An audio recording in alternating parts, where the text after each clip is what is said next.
So today the art of unconditional love. So welcome, great that you're here, that you made it, that you decided to join, and I'm really happy to get started with this is the final episode of the art of unconditional love. So hopefully we're getting somewhere in the discovery of that, what that is for you, how that is experienced. The unconditional love for one thing, or that what's in the way for it to be experienced, and seeing that can dissolve. So there's really something to discover. Now the interesting part is to take a look at what we're actually doing. Not that I want to observe that too much, but it's great. The art of unconditional love, as we have used it so far, isn't actually an intellectual discovery or anything. It's like, no, that's not the angle that we're looking at, the art of unconditional love. So something else is occurring, and this something else is what we give space to come into our awareness. For instance, to be still, but also to make contact with your withinness, and we're doing that. That's in fact a real part of the practice, which is great too. It's wonderful. So it's what I'm actually trying to say here is that letting someone in. What I'm trying to say here is that we have to come to this sphere where you can experience yourself as the love that you are, putting aside what isn't and opening up our consciousness to what is love, what is within us created as love, and seeing what in fact happens when you are in that sphere of love, in that cloud of love, or in that creative sphere of love. And see, I have to use words, so that's a given. Now,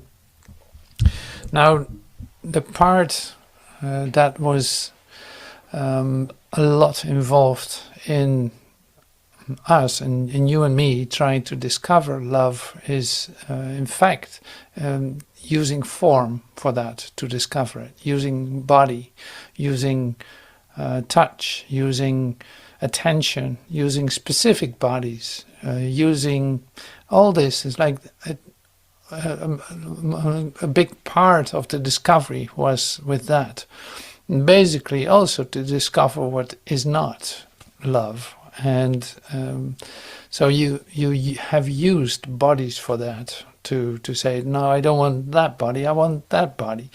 And you didn't say it that blunt as I'm saying it now, but maybe you did say it like that. At a certain point you felt attracted to another body, or to someone else, as you call it, but with a certain bodily characteristic that might be attractive to you. So what I mean to say is we're leveling up. So we're going to dive a little deeper, not in the sphere of form. Instead of going up, we're going down a little bit. We have been there before. It's like we were, what was that again? These superficial impulses, miracle impulses, super conscious impulses, and a revelation coming from God. So the miracle impulses coming from deep down, and they're there for a reason. It's like I'm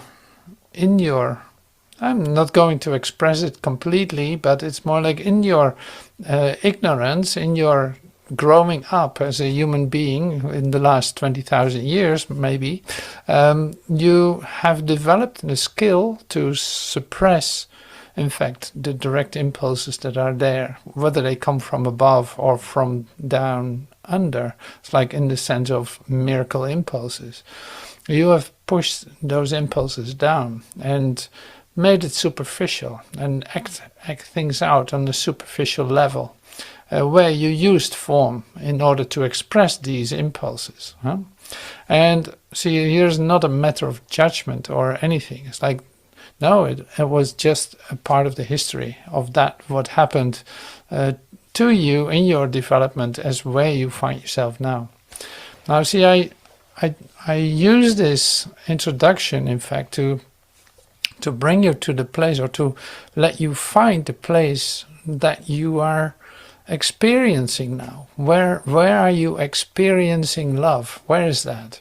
Like, is that still in the sphere of three-dimensionality, where you see that how valuable it is to have bodies around you to love you, or or that you discover it's like, well, yeah, that was it for a long time, but something is changing in that. I don't know exactly how, but I can feel my connectedness without needing a body for that necessarily. It's like, no, I'm connecting with my brother in this, and I recognize my oneness with my brother, or I recognize the love I feel for my brother, and in such a way that that actually starts to communicate. So this is in fact the miracle impulse that we're talking about, like a deep sense of love for your brother in the recognition of your oneness with him, and that's the definition. And in the practice of it, it is an, say, delightful moment of release where you actually experience connectedness. And that can be on various levels. You can call it a healing moment, you can call it an holy instant. Like, there's all kinds of ways to experience that.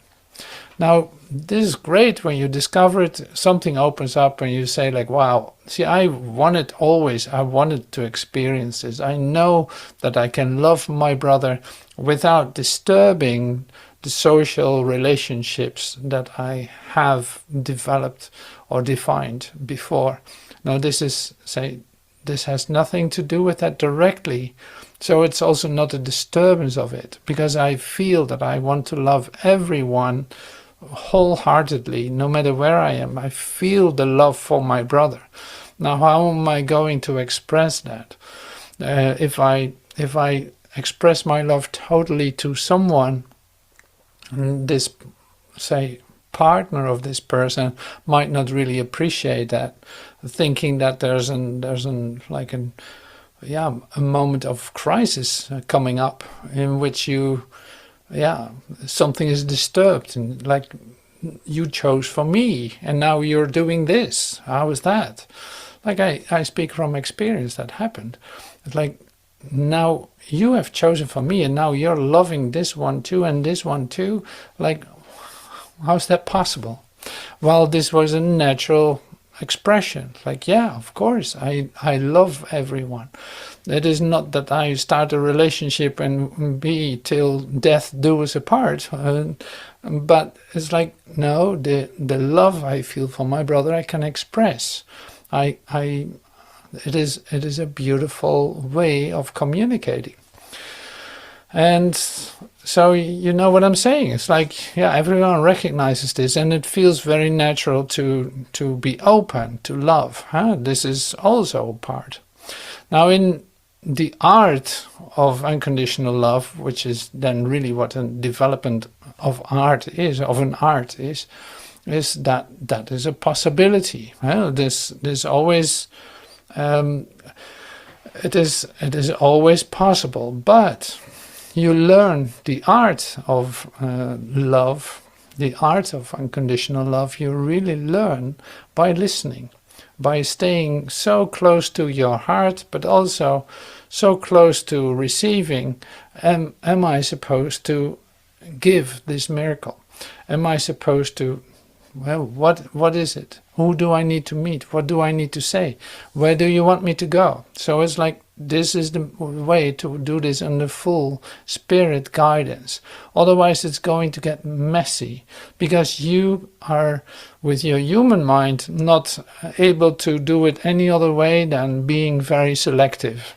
And the selection is based on your preferences and not on Spirit's plan, God's plan for salvation. So that will conflict. Now here on a day-by-day basis, it becomes a practice to ask for who am I supposed to meet, what am I supposed to do, to say, and how is that going to look.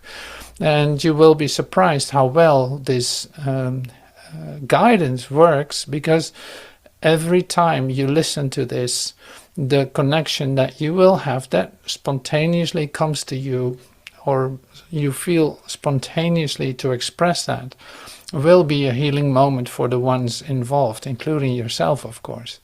So it's like, no, the giver and receiver are doing the same thing, in fact.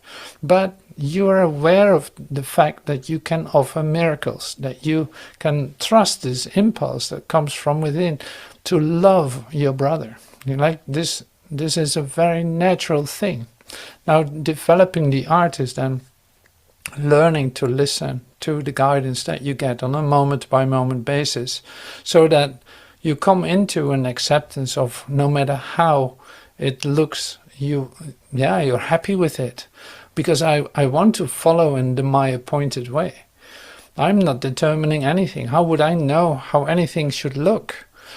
So being in this service, you could say, being in this alignment with the universe, something fundamental happens. And this is like you're starting to discover your new freedom to love everyone that you are guided to, in a way that if you still keep listening and not become possessive or not become determined in what you want to achieve with it, it is free. It is allowed to be free. What it is allowed to be what it is. And that's your new experience of freedom. And in fact, say, developing or receiving the skill of the craft, of the art of unconditional love. Because your preferences are fading. They are dissolving. And you're not excluding anyone. No. In the opposite way, you are including everyone, because you're not determining it any longer. Now, to practice this, we will use today's lesson from A Course in Miracles, because it is literally, it is tailor-made for today. And so that's why I love to use it. So we made a video, and Michelle is reciting it in French. I'll try it in English. So we're going to contemplate the lesson. So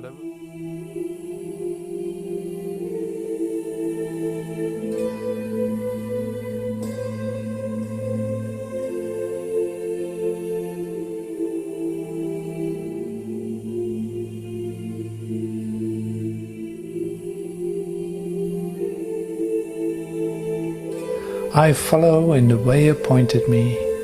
I've a special place to fill, a role for me alone. Salvation waits until I take this part as what I choose to do. Until I make this choice, I am the slave of time and human destiny.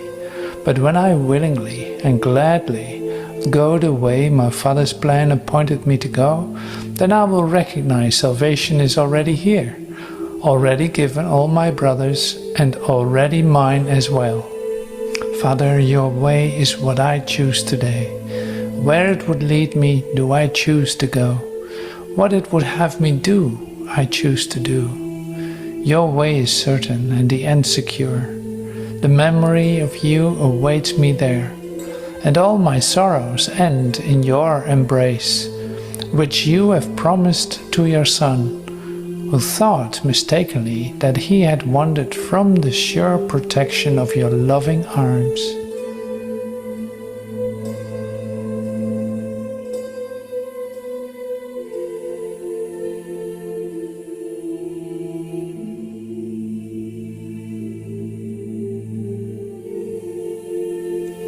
J'ai une place particulière à remplir, un rôle pour moi seul.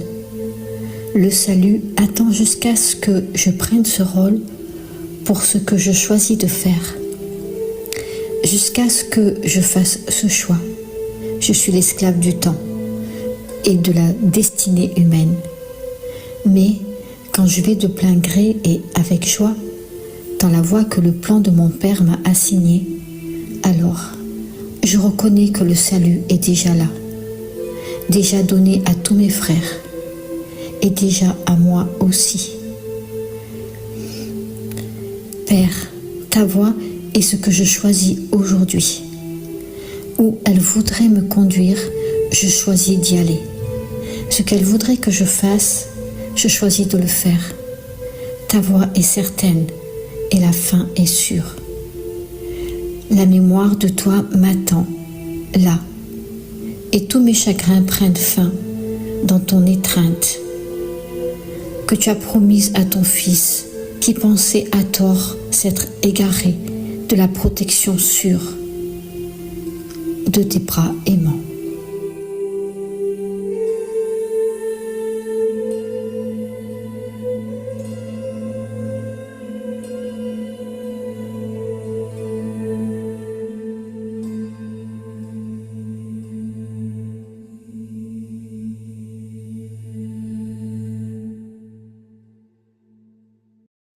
All right, thank you so much for being quiet with me in this. So I followed the way appointed me is then the message or the prayer, you could say. And so I was like, oh yes, God's embrace. Yes, God's embrace.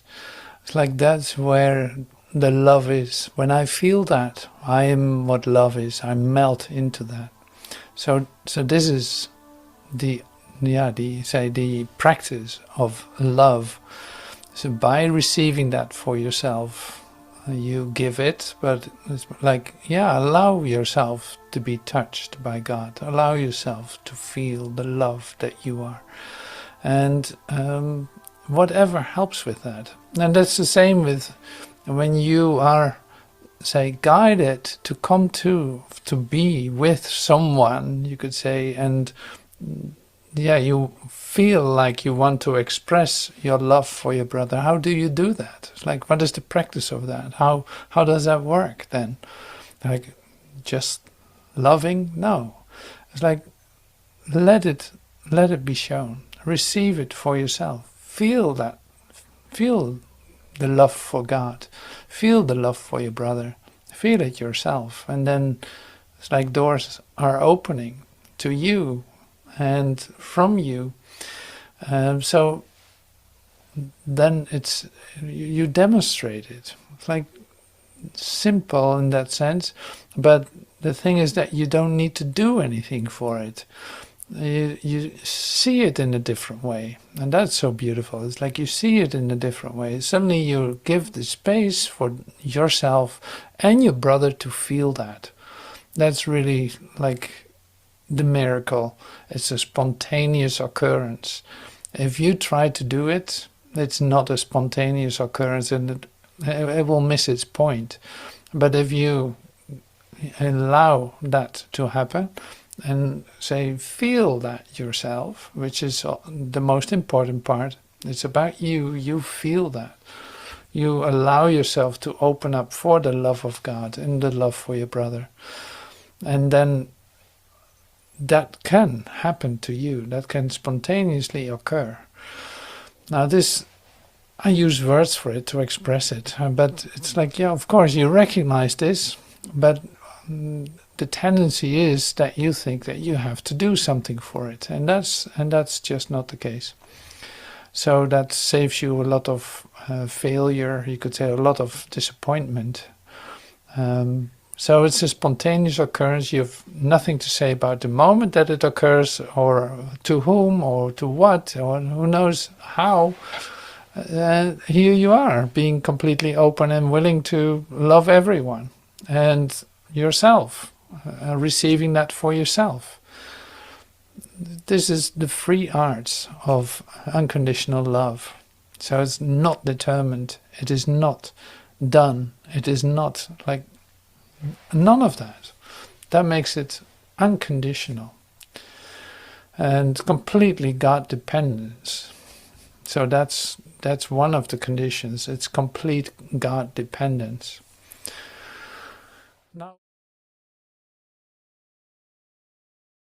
Now in the Course in Miracles, there's some interesting expressions that I like to take a look at, and these expressions are very specific, and they will bring you exactly in the place where things are happening to you with the impulses that you feel coming up and the attraction that you feel for your brother, or that you have ignored from, say, from above.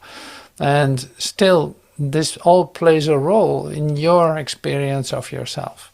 And it's great to get some clarity in that. This is what I offered here too. It's like in this series, that the clarity that this can give you will help you. Like it will help you to make things so easy that you see that you, in that sense, you can't fail. Because you know and you experience what you feel. That's the most important part.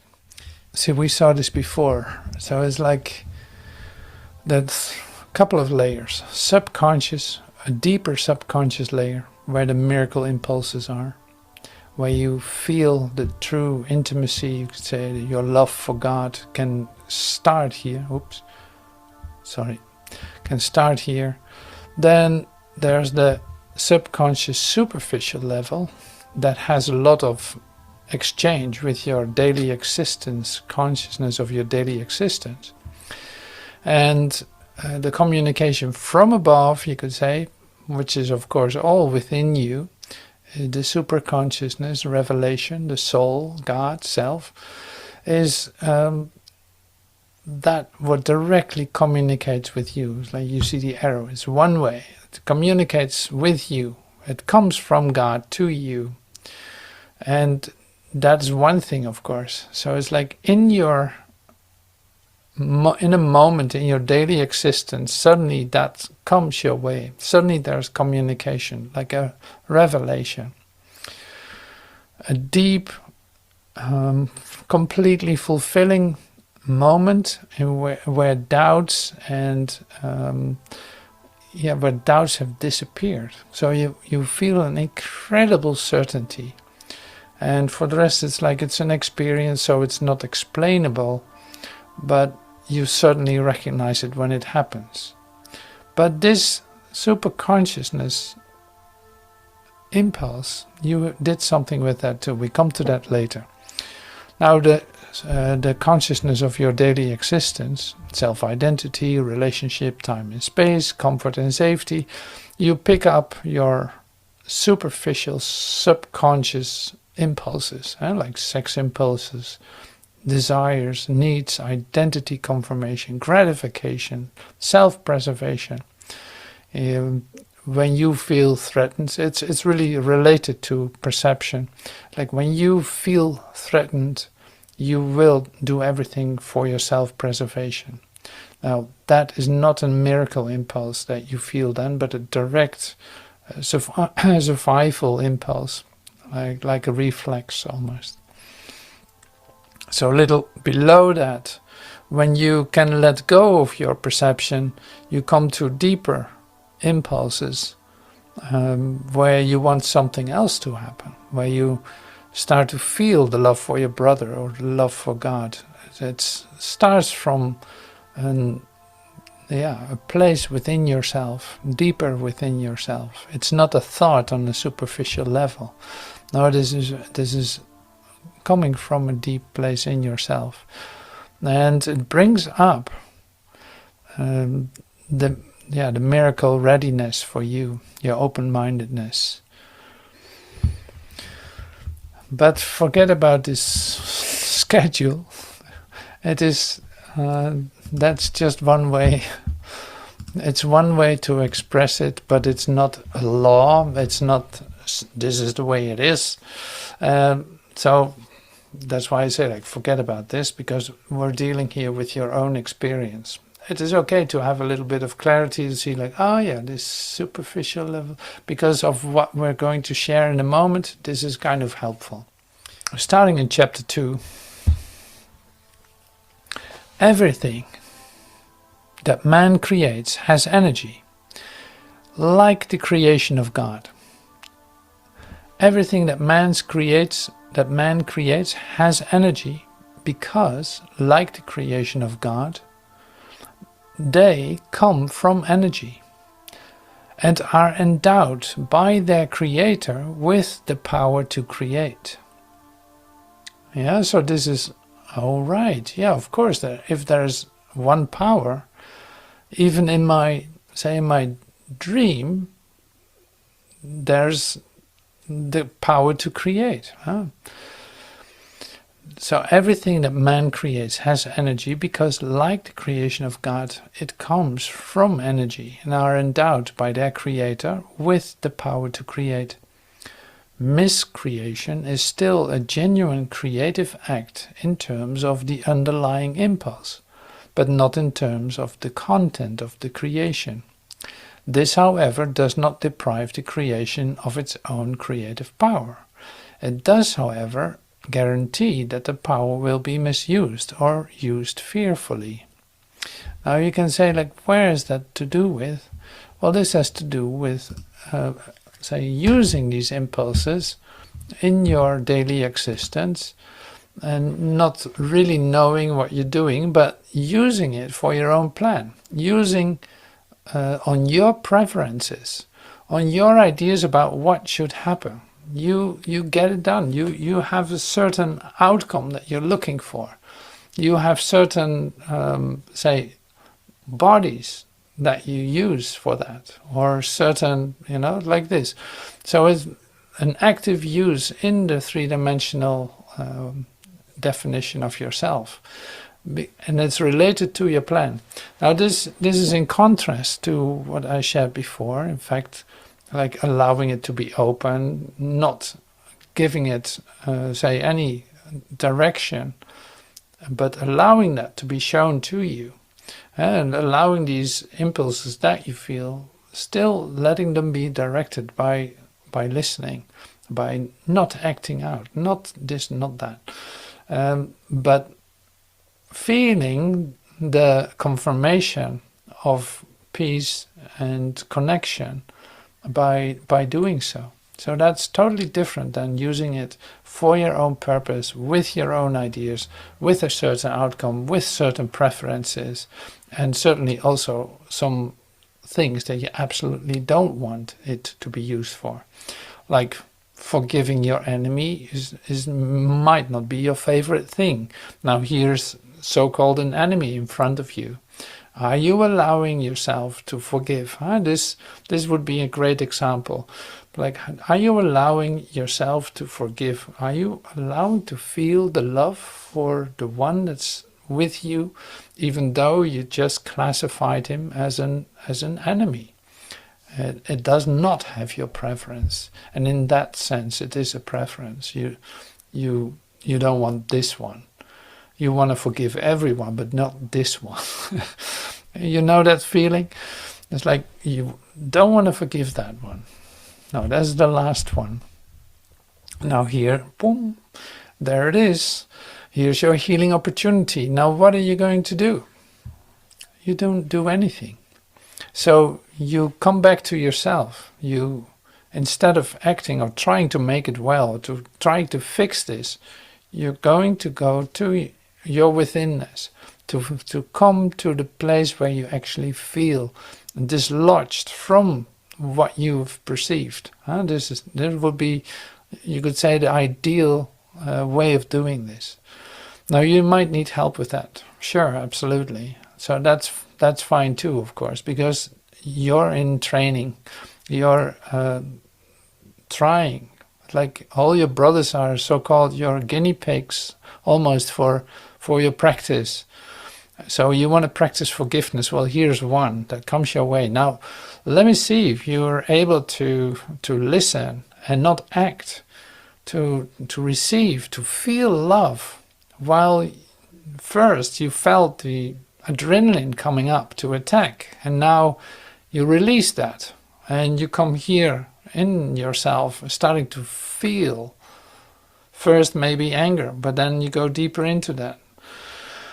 You release it, and suddenly there's a whole different feeling coming up. Now the miracle impulse can come up, and you feel the love for your brother, and you want to give that away, but still are listening. You don't know how to do that, but spontaneously there's an occurrence, and there's a gesture, there's an occurrence, like something is happening, something is shifting. You feel that.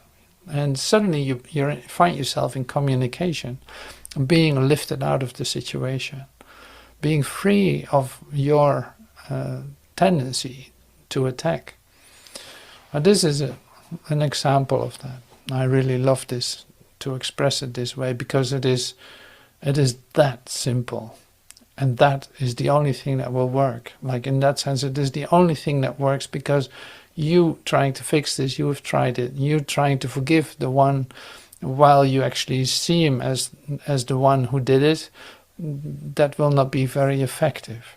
So this is really counting on the miracle to bypass the human laws of forgiveness, the human ideas of fixing the relationship or whatever it is. And this can happen with anyone, anywhere. Like when you dedicate your life to healing, to one purpose, everything is being used for healing. So every situation that you encounter is only a cry of, a request, you could say, a request for healing, for joining, for seeing, no, the separation did not occur. No, I'm not separate from my brother. But thinking that is one part. Experiencing the love for your brother would be the demonstration of that principle. Like, I love my brother with all of my heart, with all of my soul, with all of my mind, just as I love God, with all of my heart, with all of my mind, all of my soul, completely holy. And here I am in my holy instant with whoever is with me, whoever, whatever occurs, whatever is given me for my healing to experience this. And that plan is so perfect. And you know this. And you might not like it. Sometimes you might not like it, but it is the plan that is working. And it's working really well. So the opportunities for release and healing are given continuously, in fact. Okay, so inappropriate sex relaxes only in the sense that it may induce physical sleep. The miracle, on the other hand, is an energizer. It always strengthens and never depletes. It does induce peace, and by establishing tranquility, not relaxation, it enables both the giver and receiver to enter into a state of grace. Here, his miracle-mindedness, not release from tension, is restored. So this is, like, here you could see like the differences between sex impulses or inappropriate sex. You could say like, okay, so what is appropriate sex then? Inappropriate sex. So here it is being used as appropriate sex is sex for procreation. And inappropriate sex would be otherwise. It's like you, of course you can do that, but it is more like it relaxes only in the sense that it may induce physical sleep. It does not lead to a state of peace or grace. And the miracle does do that, which is a very comparable impulse in that sense. Your miracle impulses are very comparable. Only the result is totally different. It is an energizer. You feel rejuvenated. You feel your connection with your brother. You feel your connection with God. You feel that you didn't lose anything. You literally didn't need a body for it. The miracle takes you out of a body awareness. It takes you out of the three-dimensional realm. It lifts you out of time. So here his miracle-mindedness is restored. So that's a discovery. So that's a discovery. I'm saying this specifically. It's like that is a discovery. So you discover that in your connection with your brother, when you listen, like the whole procedure that I just shared with you, if you practice that and actually allow that, then you see that that becomes your focus. You want to learn to do that more often, or learn not to do them, but it's not a doing, it's an allowing, it's an letting that occur, it's spontaneous. So there's no willpower connected to it, but there's certainly the openness to have a moment with your brother for connection, for communication, for being lifted out of this, out of the three-dimensional realm into a sphere of peace, harmony, for just a moment. And then it's like it energizes, because this is kind of, I won't say exciting, but it is more like you recognize each other, and you know that you always wanted to recognize each other like this. It feels like the most natural thing that could happen to you, and it is. So I'm promoting this. I'm promoting this to you. So tension on the other hand, so we had here, it's not released from tension. No, it's entering into a state of grace. It's a tranquility. It's a peace state. Now here in 1b, 41, why? Tension is the result of a building up of unexpressed miracle impulses. This can be truly abated only by releasing the miracle drive, which has been blocked. Converting it to sexual libido merely produces further blocking. Never foster disillusion in yourself or encourage it in others. An object is incapable of release because it is a concept which is deprived of creative power. So the recognition of the real creative power in yourself and others brings release, because it brings peace. So that you don't understand that right away, probably. So that's great. So you can discover more. But I'm giving you just an example. It's like there's an say in tension, there's a crisis a little bit, like you feel tension building up. You don't know where to go with it. It has everything to do with your brother. And you can say, is that sexual tension? No, not necessarily. But you feel something building up inside of you. It's like these are miracle impulses, deep miracle impulses that want to get out. But it seems like the miracle drive is blocked. Like it's not, that is not working. One way or another, you're wanting a certain outcome, or you want it to look a certain way. Now this idea, this is really great actually, that I can express it like this, because I start to really come into it. And I have to laugh about it, because it's so...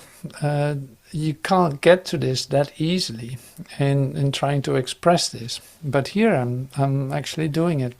And listen to this. It's like you feel the tension building up. You feel yourself under pressure.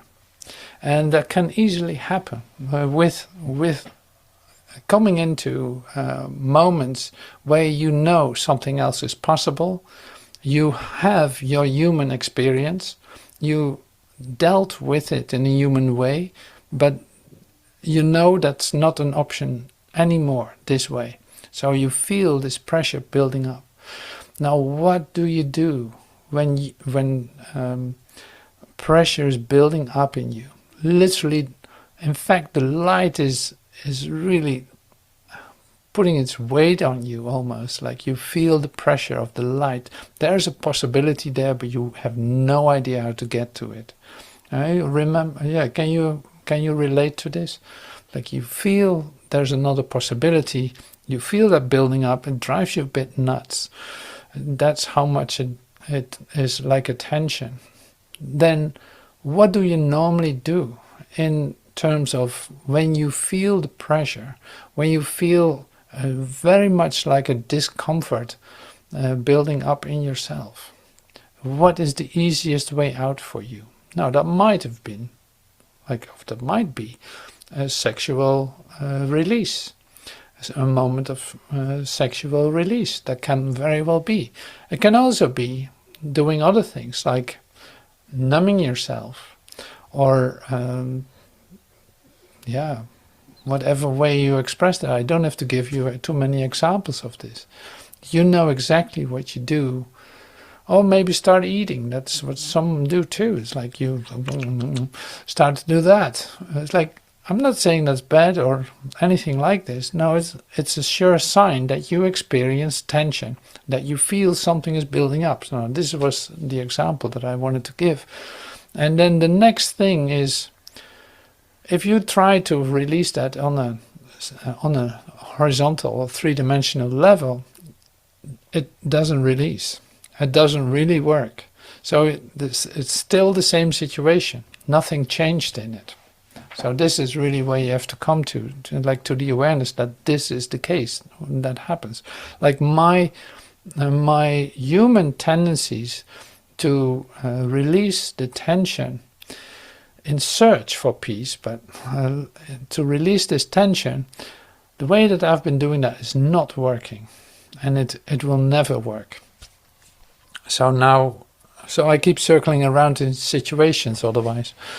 So here's the miracle procedure. And the miracle procedure in that sense is then allowing that change to occur in a whole different way, under guidance, on step by step, but not taking the action that you would normally do in your human ways.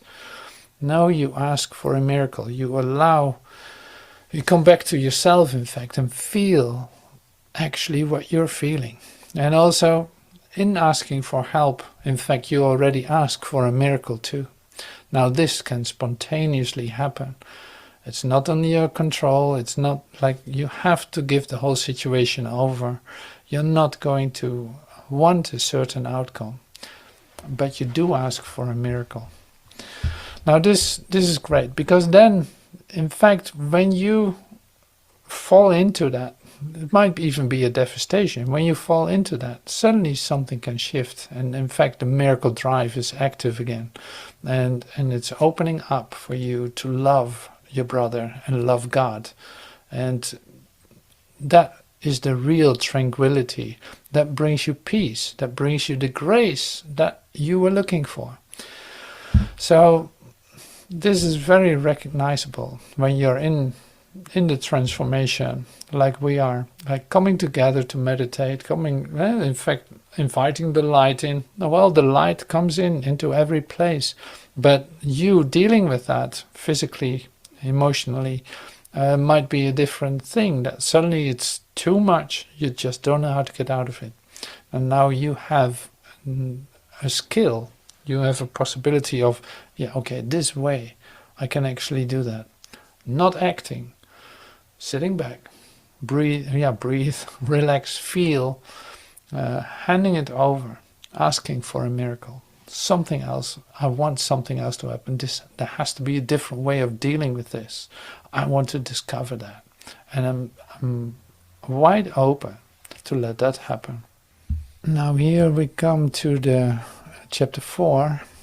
In its characteristic upside-down way, the ego has taken the impulses from the superconscious, from God, from, say, the revelation impulses coming from above, the ego has taken those and perceives them as if they arise in the unconscious. The ego judges what is to be accepted, and the impulses from the superconscious are unacceptable to it, because they clearly point to the unexistence of the ego self. So the ego, therefore, experiences threat, and not only censors, but also reinterprets the data. However, as Sigmund Freud very correctly pointed out, what you do not perceive, you still know. And it can retain a very active life beyond your awareness. But what will that, say, evoke? That will evoke fear. So what is this again? So you can read it. That's why I made a sheet. It's like you have to come back to this to read this. But here's the thing. It's like coming, in fact, it's like being in the moment in which you could actually receive a revelation, a superconscious impulse from God to you. Your ego mind was so strong, like was so manipulative, you could say, that it turned it into a subconscious impulse. And it saw the revelation that was about ready to be given to you as a threat. You suddenly became afraid, while actually the revelation is the place where doubt and fear are temporarily released, are gone. You don't experience that during a revelation. But here, the investment in your self-identity was still so great that you, in fact, turned it into a subconscious impulse. And those are like stored under. Those are stirred in your subconscious, and they will come up, and they actually live further, you could say, in your experience of yourself as a fear for it, a fear for God, or a fear for revelation, for a deep, intimate moment with your Creator. See, there's very specific material that we're sharing, like, who teaches this? Hardly anyone.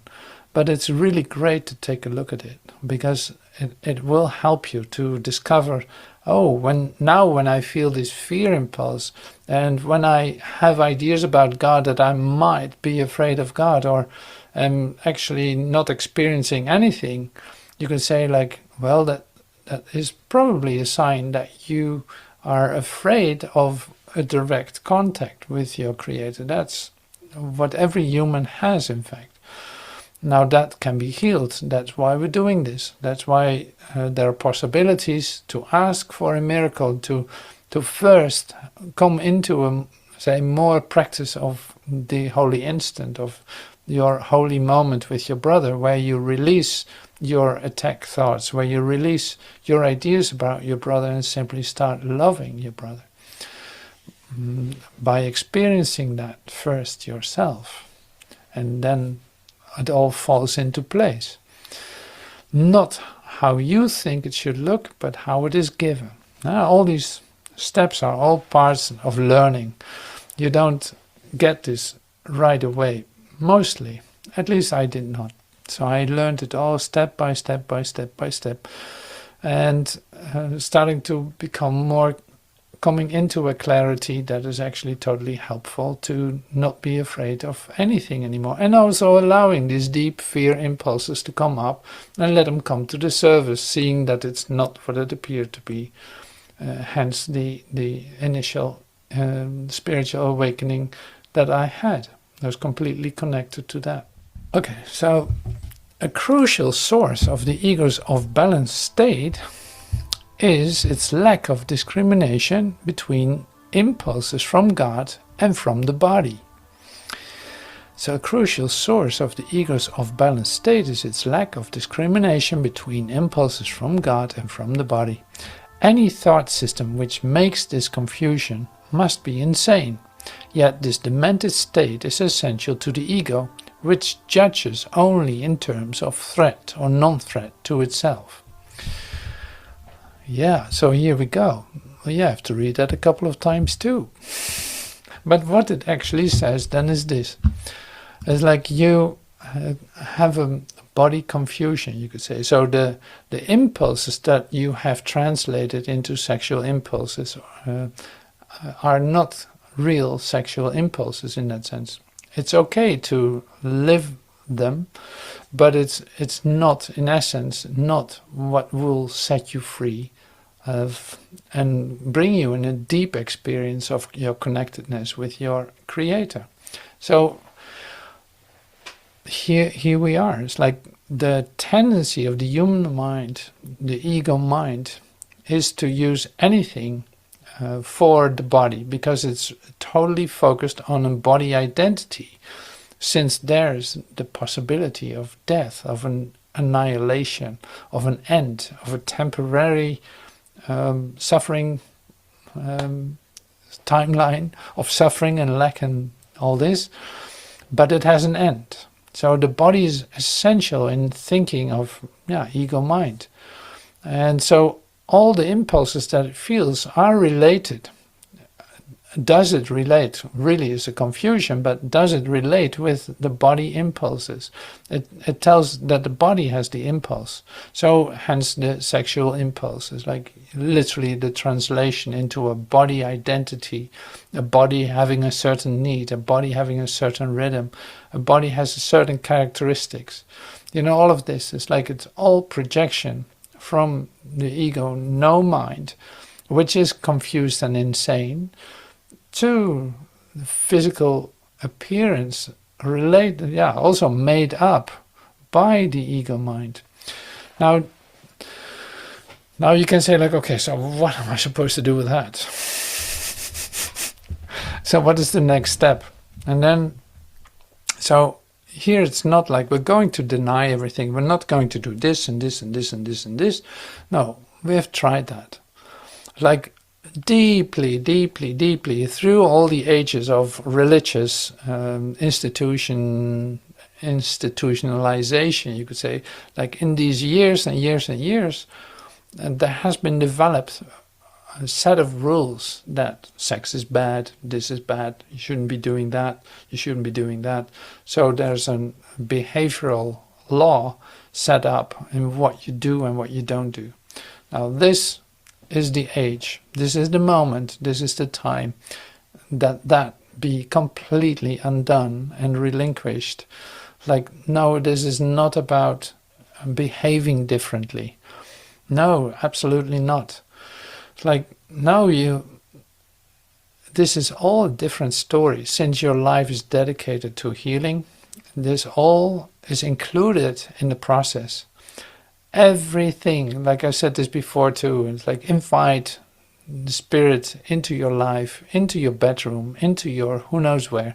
It's like invite spirit in on a moment by moment basis. What am I supposed to do?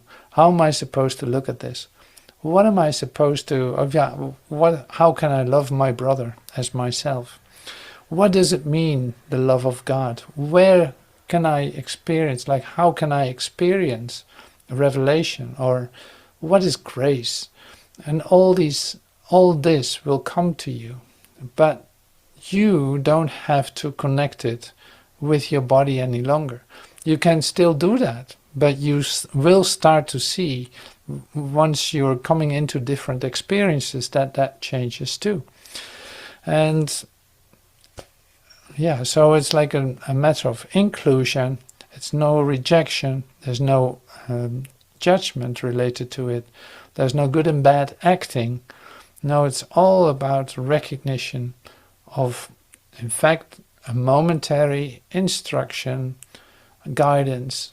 It's happening right now. Here everything is fearless, because I've no intention, I've no motivated action except to listen and to receive what is given, and to come into the art of unconditional love, really becoming a player in that, or a participant in that, a total part in that, so that when impulses are coming up, they are not denied. When what you first interpret as a sexual impulse or tension, like we said, tension, or a sexual impulse that you said it was a sexual impulse, it is different. It's ready for reinterpretation. It is ready to discover something new. And this is why not love everyone with all of your heart. with all of your soul, with all of your mind. Like, why not allow that as your new continuum where you actually see that that's a possibility? Recognizing that your home is in heaven. You're not of this world. This world is not so. This body is not so. This, all of this is like there's a new discovery to be made. And this is really the art of unconditional love. So thank you so much for putting up with me, letting me explain this or hand this to you as an inspiration and for further discovery. Because in the practice is where it really happens. Like, these words are not going in themselves, they are nothing. But when you start to discover parts of it, or coming into an experience with an holy instant with your brother, that will confirm what you have heard. It will show you what the next step will be. But it's like so, it's incomparable, in fact, to the human ways, because it really brings grace and connection and communication with Source. So it's an incredible gift that is being given in this. So the giver of this, thank you, Jesus, for handing this over, this information very specifically, but so incredibly helpful in my life. I know that it's like, oh, you have no idea how helpful this is, and how much clarity it gives, and what opportunities are given to love my brother as myself. Like, that's overwhelming. So you're a whole part of that. So thank you for that.